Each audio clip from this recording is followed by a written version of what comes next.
it's me, Nicole. And today we have a really exciting recipe, and this is a Lebanese meatball fete. Now fete essentially is a group of dishes where you reuse like your old pita bread or your kibboutz bread and you cover it with lovely ingredients like mince or aubergine, and all of it has a lovely yogurt sauce. So this is a 3-part recipe, but it's really simple to do. So to start with, what we have here is our meatball mix, and I have 130 grams of minced beef and 120 grams of minced lamb. You can do a whole lamb or a whole beef one, but this is a nice balance between the two, so it doesn't get too gamey when you're eating it. Now to this, I'm just going to add about 30 grams of red onion, which has been finely chopped into a tiny dice. I don't worry too much about the dice because you're still going to get that lovely flavor in the end. Okay? But you don't want it to be minced. So just give that a little mix.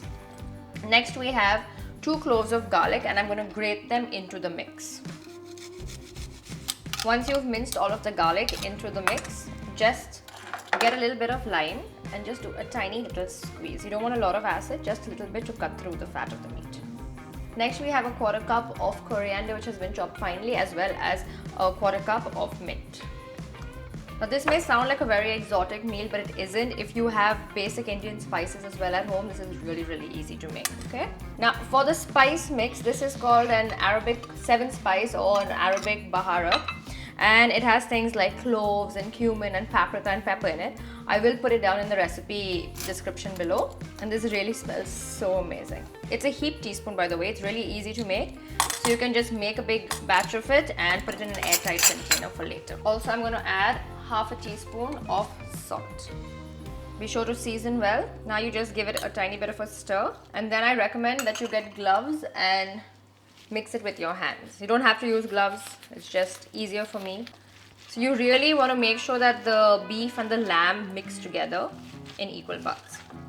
Once you've incorporated all the ingredients nicely and you've mixed all the spices in with the meat, you're going to take a very tiny little patty of it, and this is just because we're going to taste for seasoning, for salt, or if you want to add more of the spice mix. So I want to leave this up to you. This is according to your own taste. So just make a tiny little patty, and in the pan you're going to fry your meatballs in, just set it in.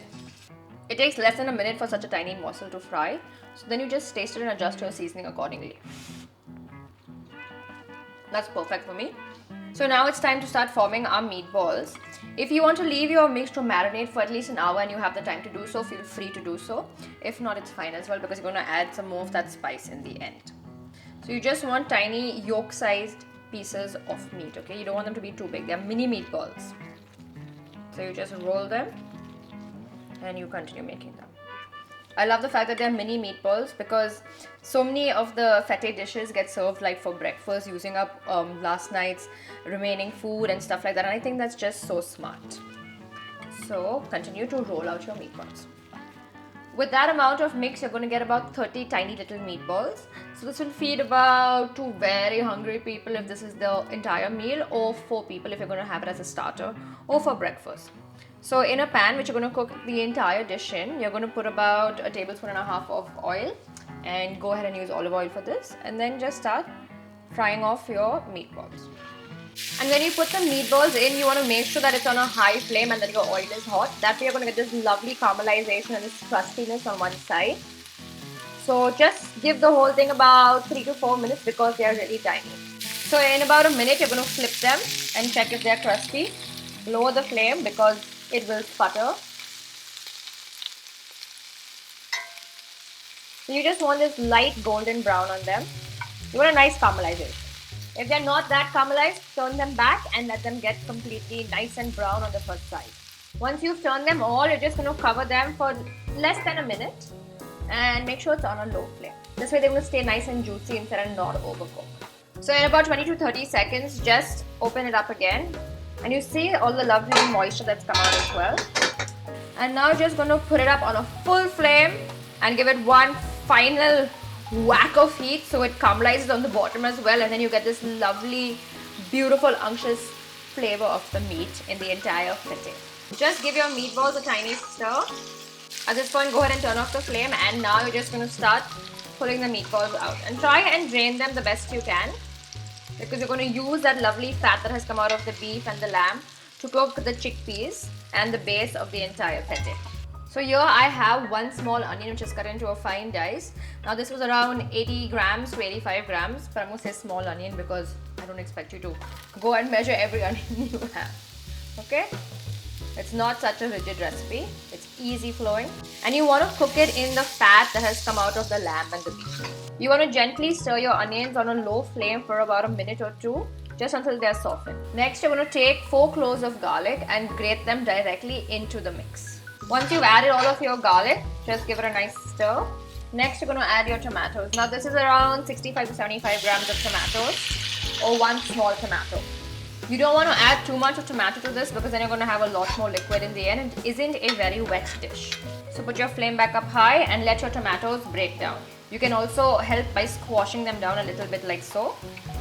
If your mix does get too dry while it's cooking, put a little water at a time. Just keep the whole thing moving and fluid. It will take about a minute or two to get your tomatoes nice and broken down. Once they've broken down, you're going to add another splash of water. Like I said, just to keep it nice and moving. Next, you're going to get your Arabic spice mix back and you're going to add a nice teaspoon of it to this. You're also going to add little scant of 1 teaspoon in cumin powder. You don't want this to burn, you just want it to get fragrant. Next, on a high flame, you're going to add your chickpeas. Now this is 240 grams of chickpeas. Now you just stir, cover your chickpeas in the lovely spice mix. You're also going to add salt at this point to taste. So that is a 1/4 teaspoon just to start with to build the flavor. Next, you're going to add about a 1/4 cup of water and just stir it. Put it back on a low flame, lay it out in a nice even layer, and now you're just going to cover it for about 2 minutes. While your chickpeas are cooking, you're going to get your old pita bread or kubus and cut them into triangles or however you want actually, it doesn't really matter. Lay them on a baking tray which has been lined with foil, and then you're just going to get a little bit of oil and gently just drizzle it with some oil. Once you've drizzled the oil all over them, you're just going to make sure that they're covered in oil on both sides. So just give them a little rub. Once you've completely covered your pita nicely in the oil, just rubbed it all over, you're going to get some smoked paprika and just tap it lightly all over. So just have a tiny bit of spice when you bite into them.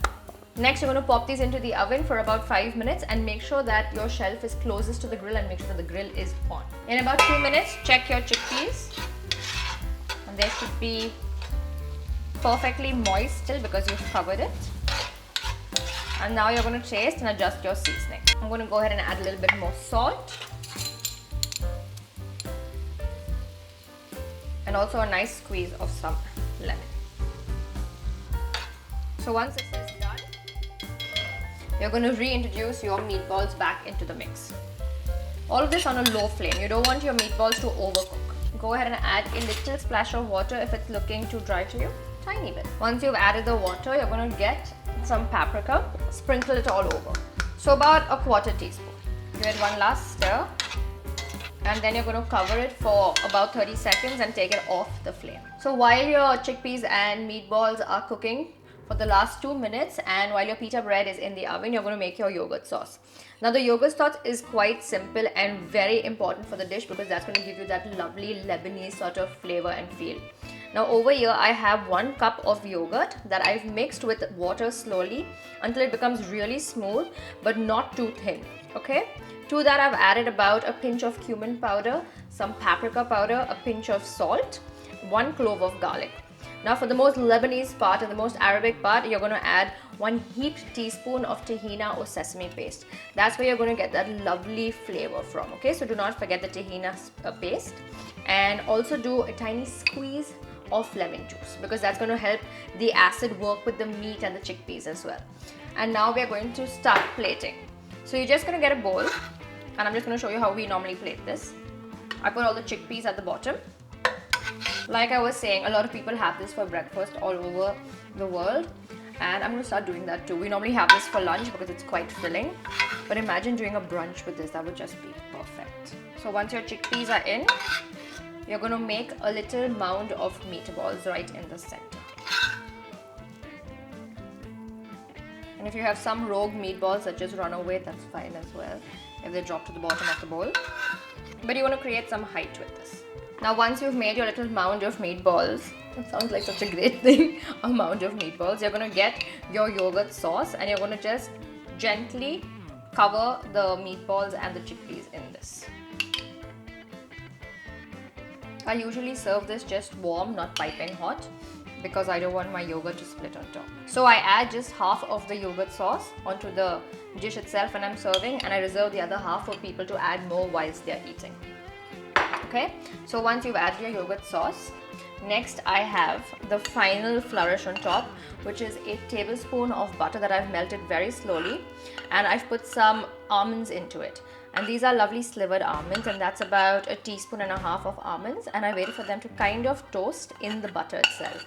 I've also added a little sprinkle of paprika for color. So now I'm just going to top this gently like that. Look at that beauty. Now traditionally people would use pine nuts, but I have run out of pine nuts, and that's why I'm using some almonds, and I have made this with almonds before as well. So once you've added that, you're just going to get some lovely fresh herbs and just put them all over. Okay, so whatever herbs you want. Here I just have some mint and coriander. Parsley works really well if you have your parsley. And that's it, that's done. You serve it with your pita chips. You can crush them and crumble them all around like they do very often, but I like keeping them separate because that way they'll stay crunchy for longer. And now to taste. That's an amazing dish.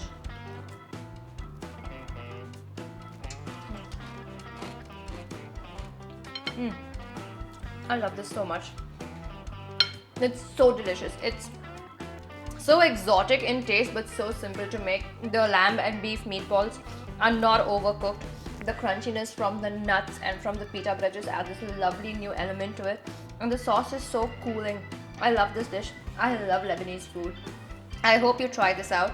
Make some feta at home and introduce your friends to it, or have it for a brunch, and you will definitely have a wonderful time. Be sure to like, share and subscribe, and check out our other recipes.